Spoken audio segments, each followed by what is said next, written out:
सत्य ये है नंदराज, कृष्ण राजा वासुदेव के पुत्र हैं।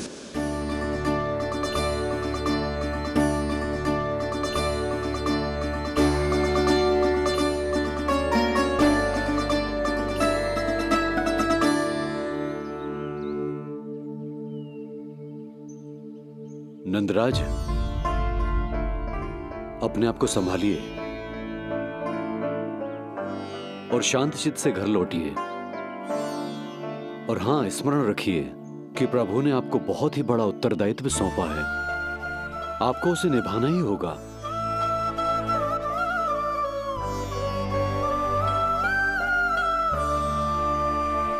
प्रभु आपको शक्ति दे।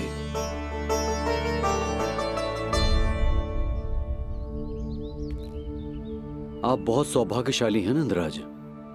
जो प्रभु आपके घर पल रहे हैं, उनके बारे में सोचिए, जिनके यहां प्रभु ने जन्म लिया है। वो दोनों तो प्रभु की बाल लीलाओं से पूरी तरह से वंचित हैं।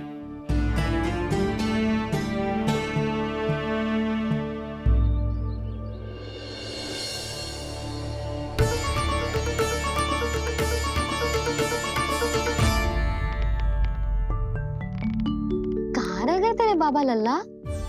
जो आए क्यों ना अब तक?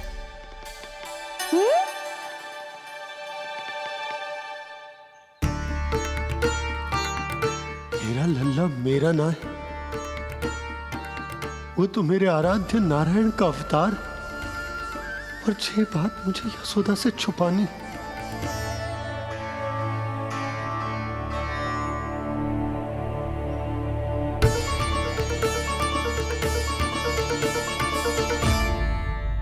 बाबा, वहीं खड़े मत रहो, अब आ भी जाओ ना।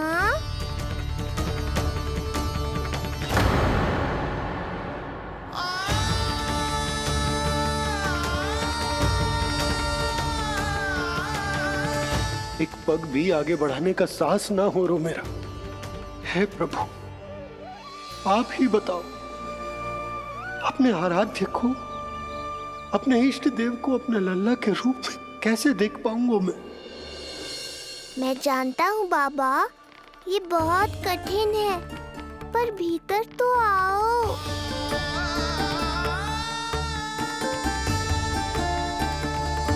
अब आ भी जाओ बाबा, ऐसे बाहर कब तक खड़े रहोगे आप?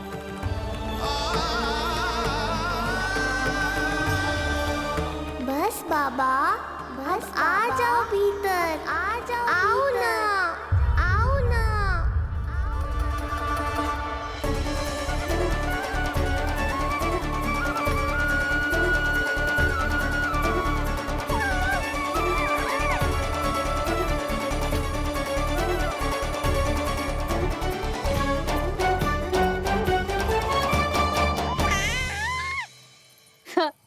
समझो? जब तू इधर उधर भाग रहा होगा तो तुझे बुलाने के लिए मैं तुझे ऐसे पुकारूंगी, कृष्ण। और जब तू शैतानी करेगो ना लल्ला, मैया को तंग करेगो, तो मैं तुझे क्रोध में ऐसे बुलाऊंगी, कृष्ण। हाँ। इसे सत्य पतो ना है, इसीलिए कितनी अच्छी तरह से मैया होने का कर्तव्य निभा रही है। पर मैं अब बाबा होने का कर्तव्य कैसे निभा पाऊंगा?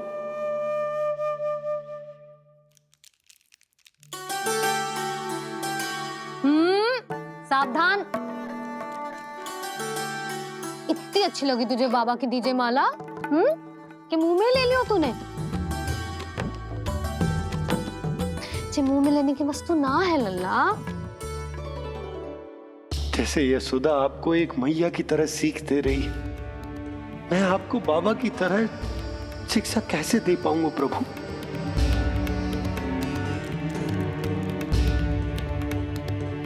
कृष्ण, अभी मना किया ना मैया ने? ये तो प्रभु को ही डांट रही है। सावधान, जो फिर से मुंह में लिया तो। यशोदा, तुम्हें पता भी है तुम किस पर क्रोधित हो रही? हाँ, अपने लल्ला पर। और किस पर? मेरे कहने का अर्थ ये है कि तुम्हें सच में पता भी है जे कौन है? जे स्वयं प्रभु ने मुझसे कहा है किसी और प्राणी को इसके बारे में भनक तक नहीं लगनी चाहिए, और रानी यशोदा को तो बिल्कुल नहीं, और रानी यशोदा को तो बिल्कुल नहीं, और रानी यशोदा को तो बिल्कुल नहीं। यही कहना चाहते हो ना आप कि मैं गोकुल के राजकुमार को डांट रही हूँ? अरे पर मैया और बाबा का स्थान तो हर पद से ऊंचा होता है ना जी। माँ और बाबा को तो अधिकार होता है ना प्रेम करने का भी और भूल पर डांटने का भी। बस यही बात आपको समझनी है बाबा, फिर सब पहले जैसा हो जाएगा। मैं समझ तो हूँ जे, पर ये विचार के जे केवल हमारा पुत्र ना है, ये स्वयं नारायण का अवतार भी है, इसे अपने मन से निकाल ना पा रहा हूं मैं। ओहो, आपको समझाना तो मैया को संभालने से भी अधिक कठिन है बाबा। लल्ला, अरे लल्ला। जशोदा जी, आपने हमें नामकरण के लिए ना बुलायो।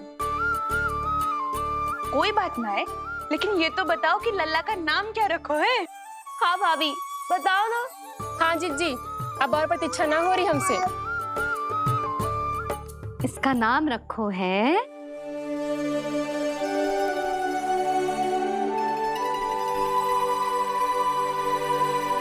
कृष्ण। कृष्ण? कृष्ण। बहुत प्यारा नाम है, लेकिन थोड़ा कठिन है। मैं तो इसे किशन बुलाऊंगी। सही कहो, मैं भी इसे प्रेम से किशन ही कहूंगी। क्यों किशन?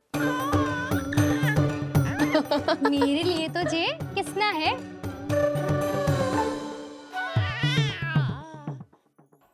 क्या कर रही हैं ये सब?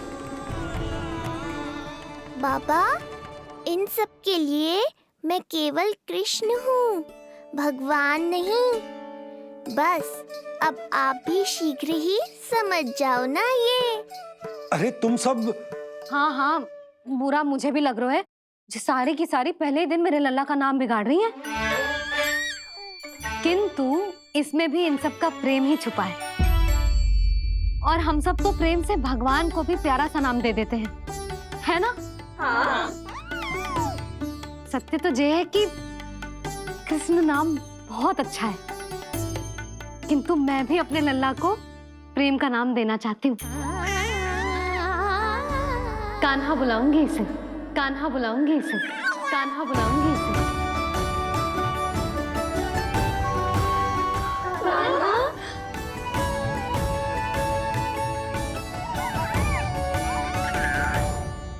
कान्हा,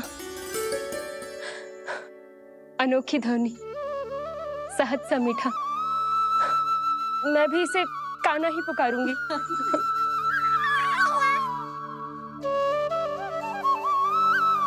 आप भी बुलाओ ना इसे। आप एक बार बुला कर तो देखो, झट से पलट कर देखेगा आपको ये हमारा नटखट कान्हा। प्रभु, ये सब आपका सत्य ना जानती, पर मैं जानता हूं। अब इस मुख से आपका नाम केवल भक्ति भाव से ही निकल सकता है, वात्सल्य भाव से ना। जी की लल्ला का भी तो नामकरण हुआ था ना अपने लल्ला के साथ। हाँ भाभी, क्या नाम रखा गया है इसका? हाँ, बताओ ना। हाँ भाभी, बोलो ना। बोलो ना। बताओ ना जीजी। ना, देखो, एक मैया से उसके लल्ला का नया नाम बताने का आनंद मैं ना छीन सकती। यदि तुम सबको कान्हा के दाऊ का नाम जानना है तो चलो सबके सब रोहिणी जीजी के पास। हाँ, सही कहो, सही कहो। मैं अभी आई। हाँ,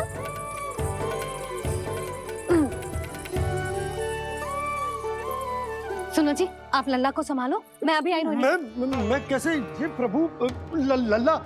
जी क्या मैं कर रहे हो? क्या हो गया आपको? मैं शीघ्र ही आ जाऊंगी। यशोदा,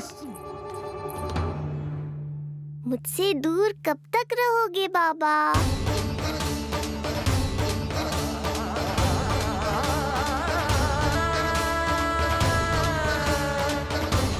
एक बार मेरी ओर देखो तो सही।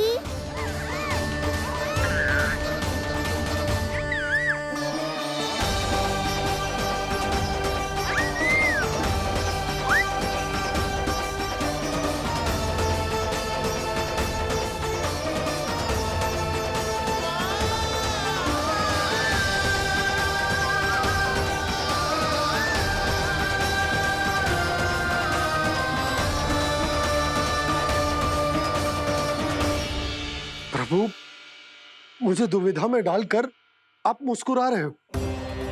ये कैसी परीक्षा है?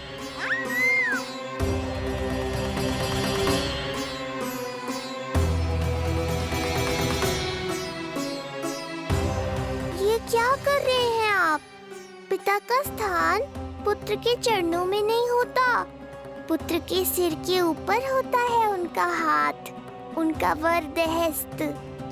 प्रभु, आप चाहते हो कि मैं आपका सत्य यशोदा को न बताऊं। यशोदा चाहती है कि मैं आपको लल्ला की तरह अपने गोद में उठाकर आपसे बातें करूं।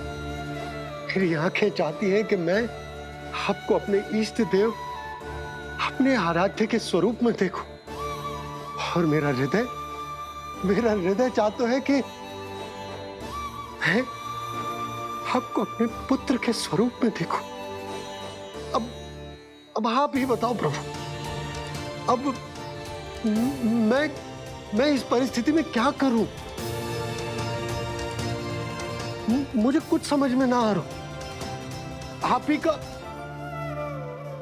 का आसरा है प्रभु। आप ही को सहायता करनी होगी।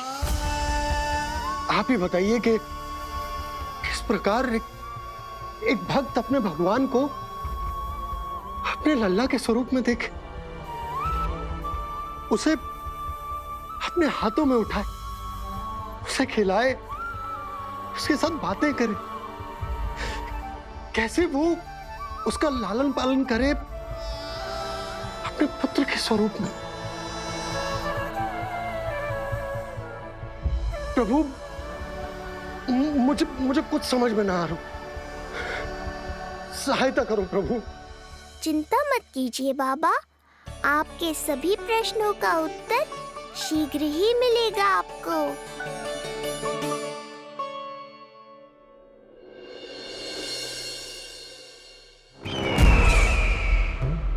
ऋषि गर्ग पधारे हैं महाराज।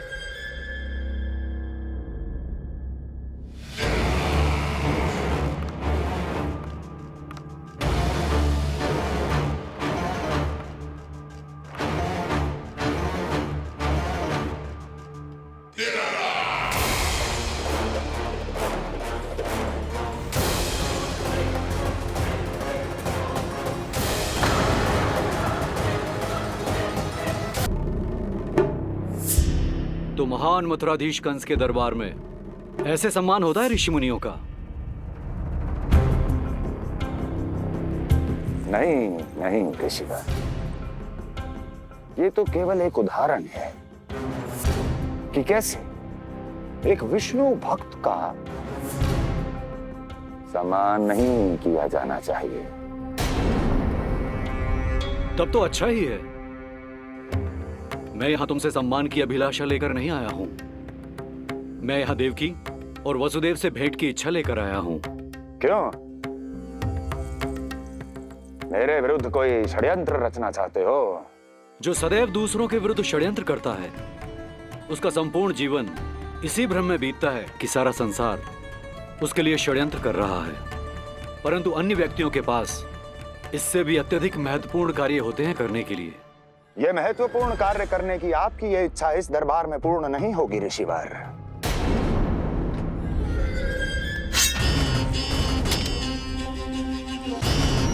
मैं आपको उन दोनों से भेंट करने की आज्ञा नहीं दूंगा। कैसे रोकोगे मुझे? कैसे? बड़ा ही विचित्र प्रश्न है, किंतु इसका उत्तर बड़ा ही सरल है ऋषिवर। जानते हैं मेरे दिन का आरंभ कैसे होता है? किसी ना किसी का संहार करके। और यदि एक संहार और हो जाएगा तो मुझे क्या अंतर पड़ेगा? स्वयं से एक प्रश्न पूछो कंस, स्वयं से एक प्रश्न पूछो कंस। मेरा संहार करने के लिए, मेरा संहार जिस संकल्प शक्ति की आवश्यकता है, संकल्प शक्ति की आवश्यकता वो है तुम में, वो है तुम में। कर पाओगे मेरा संहार? जिस संकल्प शक्ति की आवश्यकता है, जिस संकल्प शक्ति की आवश्यकता है वो है तुम में, वो है। कर पाओगे मेरा संहार? कर पाओगे मेरा संकल्प शक्ति की आवश्यकता है, संकल्प शक्ति की आवश्यकता। बोलो कंस, बोलो। यदि मैंने श्राप दे दिया, यदि मैंने श्राप दे दिया, कौन सा कवच तो तुम्हारा उसे सत्य होने से रोक पाएगा, उसे सत्य होने से रोक पाएगा? बोलो कंस, बोलो। यदि मैंने श्राप दे दिया, यदि मैंने श्राप तुम्हारा कौन सा कवच तो तुम्हारा उसे सत्य होने से रोक पाएगा, उसे सत्य होने से रोक पाएगा? ऋषिवर, यदि आपके हृदय में स्वामी के विरुद्ध षड्यंत्र करने की इच्छा नहीं है तो महाराज भी आपको किसी से भेंट करने से रोकना नहीं चाहेंगे, है ना महाराज?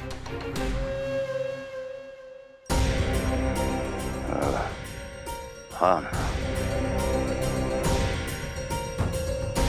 आप उन दोनों से भेंट कर सकते हैं।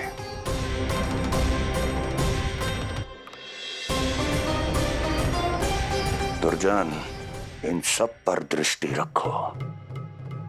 अब सब कुछ सुनकर आना, सब कुछ भी छूटना नहीं चाहिए। जाओ।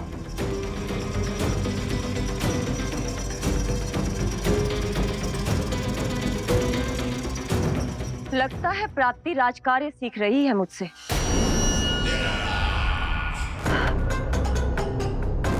उचित समय पर सही सुझाव दिया तुमने प्राप्ति। अब आसानी से पता लग जाएगा कि ऋषिगर के यहाँ आने का वास्तविक कारण क्या है महाराज।